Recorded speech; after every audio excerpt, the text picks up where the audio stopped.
मणिपुर एक बार फिर सुलग रहा है और इस बार इस तनाव की वजह एक ऐसी घटना है जिसने सबको झकझोर कर रख दिया है। इस पूरी कहानी के केंद्र में है एक दर्दनाक हादसा जिसमें 2 मासूम बच्चों की जान एक बम धमाके में चली गई।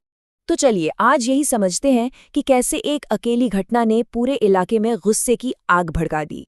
सबसे पहले बात करते हैं बिष्णुपुर के उस धमाके की जहां से इस पूरे सिलसिले की शुरुआत हुई।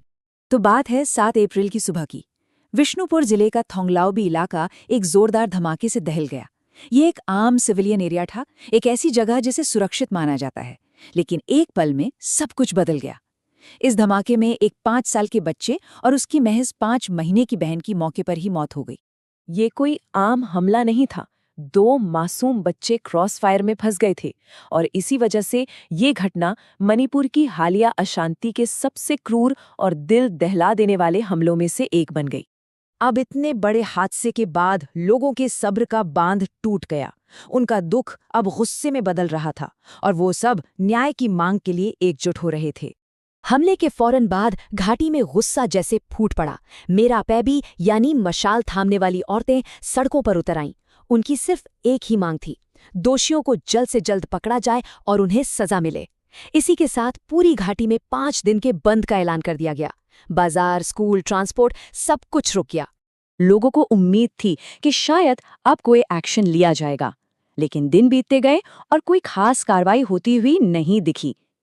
धीरे धीरे लोगों की उम्मीद टूटने लगी और उनका दुख अब हताशा में बदल गया।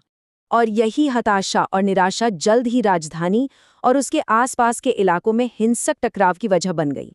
इम्फाल के कई इलाकों जैसे कि सिंचमी, सगोलबंद और खुरई में जो रात को मशाल रैलियां निकल रही थी, वो देखते देखते हिंसक हो गईं। प्रदर्शनकारियों और सुरक्षा बलों के बीच सीधी झड़पें शुरू हो गई।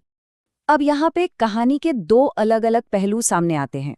एक तरफ प्रदर्शनकारियों का कहना था कि ये सरकार की तरफ से कोई एक्शन ना लिए जाने के खिलाफ उनका गुस्सा था। वहीं दूसरी तरफ पुलिस का दावा था कि प्रदर्शनकारियों की आड़ में कुछ असामाजिक तत्व घुसाए थे जो जानबूझकर हिंसा भड़का रहे थे। पुलिस के मुताबिक सिचुएशन काफी खराब हो गई थी। उन पर लगातार पत्थर फेंके जा रहे थे, पेट्रोल बम और यहाँ तक कि लोहे के छर्रों से भरी गुलेलों से भी हमला किया जा रहा था। पुलिस ने ये भी कहा कि रैलियों से पहले हथियार सप्लाई किए जा रहे थे और इस पूरी हिंसा में उनके कई जवान घायल भी हुए। लेकिन ये अशांति सिर्फ घाटी तक ही सीमित नहीं रही। बहुत जल्द हिंसा की ये आग पहाड़ियों तक भी पहुंच गई। अब संघर्ष एक नए इलाके में पहुंच गया था। उखरुल, जो कि एक नगा बहुल जिला है, वहां एक काफिले पर घात लगाकर हमला किया गया। इस एक घटना ने पहले से ही तनावपूर्ण माहौल को और ज्यादा बिगाड़ दिया।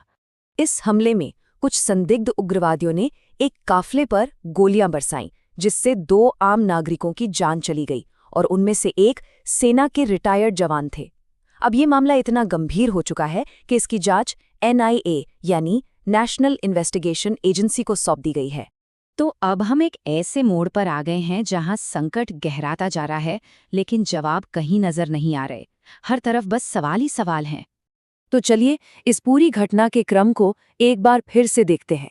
देखिए, सब कुछ विष्णुपुर बमबारी से शुरू हुआ। इसके बाद न्याय के लिए लोगों का गुस्सा सड़कों पर उतरा। फिर शांतिपूर्ण विरोध प्रदर्शन जल्द ही हिंसक टकराव में बदल गए और आखिर में ये आग घाटी से निकलकर पहाड़ियों तक पहुंच गई, जिसने इस संघर्ष को और भी बड़ा बना दिया। एक तरफ सड़कें जल रही हैं, लोग गुस्से में हैं, लेकिन दूसरी तरफ जिनकी जिम्मेदारी है उनकी ओर से एक अजीब सी खामोशी छाई हुई है और यही खामोशी हालात को और भी खराब कर रही है।